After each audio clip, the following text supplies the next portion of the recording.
अस्सलाम वालेकुम फ्रेंड्स इनकी கொஞ்சம் ஒரு டம்ளர் அரிசி போட்டு பிரியாணி ரெண்டு பட்டை ரெண்டு லவங்கம் போட்டுருக்கேன் கொஞ்சம் வெங்காயம்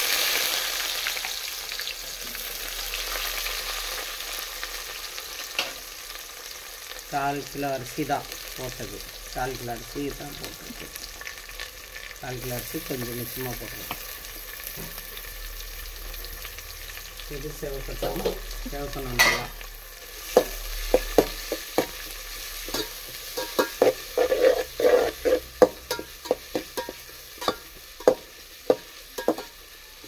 இது வதங்கட்டும் அப்படியே வதங்கட்டும் வெங்காயம் வதங்கிட்டு இப்படி வதங்கணும் ஃப்ரெண்ட்ஸ் வெங்காயம் நான் வந்து அரிசி கறி சேர்த்து அரை கிலோவுக்கு கொஞ்சம் போட்டிருக்கேன் அதுக்கு 150 கிராம் வெங்காயம் போட்டு இவ்வளோ செவக்க போட்டிருக்கேன் ஒரு ஸ்பூன் இஞ்சி பூண்டு போட்டிருக்கேன் கறியிலே கொஞ்சம் தயிர் மிளகாத்தூள் ரவுண்டு இஞ்சி பூண்டு உப்பு கொஞ்சம் போட்டு தயிர் போட்டு பிசைஞ்சு வச்சுருக்கேன் இது வந்து 150 கிராம் தக்காளி ஒரு ஸ்பூன் தனியாத்தூள் அரைச்சிட்டா முழுசாக இருந்தால் பசங்க சாப்பிட மாட்டாங்க அதனால அரைச்சிட்டேன் இதுவும் நல்லா இருக்கு அரைச்சிட்டேன் இது போட்டு இது கொஞ்சம் வதங்கணும் அப்படியே இதுலேயே கொஞ்சோண்டு மிளகாத்தூள் கொஞ்சம் கறியிலையும் போட்டிருக்கேன் இருந்தாலும் இது தனி மிளகாத்தூள் கொஞ்சம் கலருக்காக அவ்வளோதான் பச்சை மிளகா ஒரு 4 அவ்வளோதான் அவ்வளோதான் போட்டிருக்கேன் இது கொஞ்சம் வதங்கினதுமே கொத்தமல்லி தக்காளி போடணும் போட்டுக்கிட்டு அப்புறம் கறி போட்டுக்கலாம் தக்காளி போட்டு இதை பாருங்கள் இப்படி வதங்கிடுச்சு கறியை வந்து இப்படி மேக்னேட் பண்ணி வச்சுருக்கேன் தயிர் மிளகாத்தூள் கொஞ்சம் இஞ்சி பூண்டு இதெல்லாம் போட்டு வச்சுருக்கேன் கொஞ்சம் உப்பு போட்டு வச்சுருக்கேன் இது கொஞ்சம் நல்லா ஊறட்டும்னு சொல்லிட்டு இப்போ இதில் சேர்த்துக்கலாம் இது ஒரு 2 பேர் 3 பேருக்கு செய்கிறதுனா இது கரெக்டாக இருக்கும்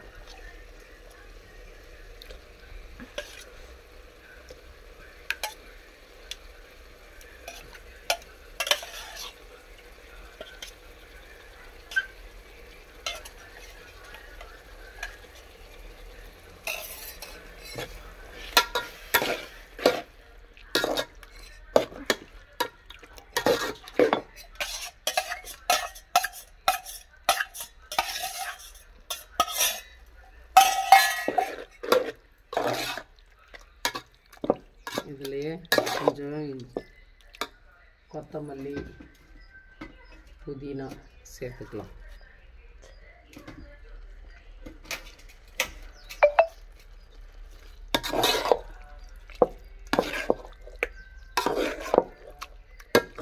கொஞ்சம் இது கொஞ்சம் வதங்கின பிறகு வதங்கியும் கொஞ்சம் வேக விடுவோம் கொஞ்சோண்டு தண்ணி ஊற்றியிருக்கேன் வேகட்டும் இது நான் வீட்லேயே ரெடி பண்ண மசாலா பவுடர் பாருங்கள் இது சின்ன ஸ்பூன் இதில் இவ்வளோதான் அரை ஸ்பூன் பாருங்கள் இவ்வளோதான் அரை ஸ்பூன் தான் போடுறேன் அதே கரெக்டாக இருக்கும் ஏன்னா இது அரிசி எல்லாம் கம்மியாக இருக்குது அதனால் அரை ஸ்பூன் நான் வீட்லேயே ரெடி பண்ண மசாலா அது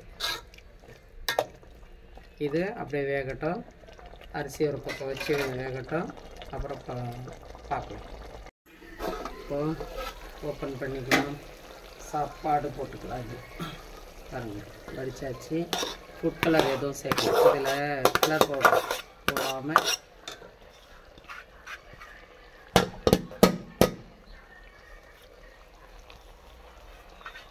போட்டு அப்படியே தம் கொடுத்துடலாம்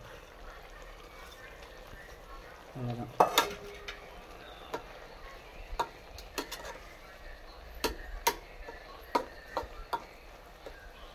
தம் ஆகட்டும் ஃப்ரெண்ட்ஸ் தம் என்னாச்சு பார்க்கலாங்க ஃப்ரெண்ட்ஸ் பாருங்கள் இது அப்படியே உடச்சி விட்டுணும் சூப்பராக தம் ஆயிடுச்சு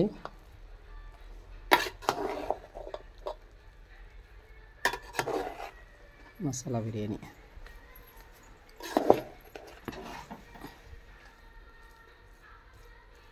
சூப்பராக தான் ஆயிடுச்சுங்க ஃப்ரெண்ட்ஸ். நீங்களும் இதேமாரி செஞ்சு பாருங்கள். கொஞ்சம் ரெசிபி தான்,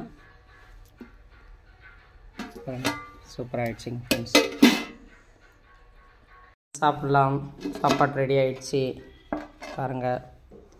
இது கூட ரைத்தா ரெடி ஆகிருக்கு. இது வந்து புளிச்சக்கீரை, நல்லாயிருக்கும். புதினா சட்னி மாதிரியே இருக்கும் தொட்டுக்கிறதுக்கு. இது புளிச்சக்கீரை. சாப்பாடு ரெடி ஆகிடுச்சு. ஆனால் சாப்பிட்லாம். எல்லோரும் நலமாக இருக்க வேண்டும் என்று அல்லாஹ்விடம் துவா செய்கிறோம். அஸ்ஸலாமு அலைக்கும் வரஹ்மத்துல்லாஹி வபரகாத்துஹு. ஷேர் பண்ணுங்கள், லைக் பண்ணுங்கள், பெல் பட்டனை தட்டி விடுங்க ஃப்ரெண்ட்ஸ்.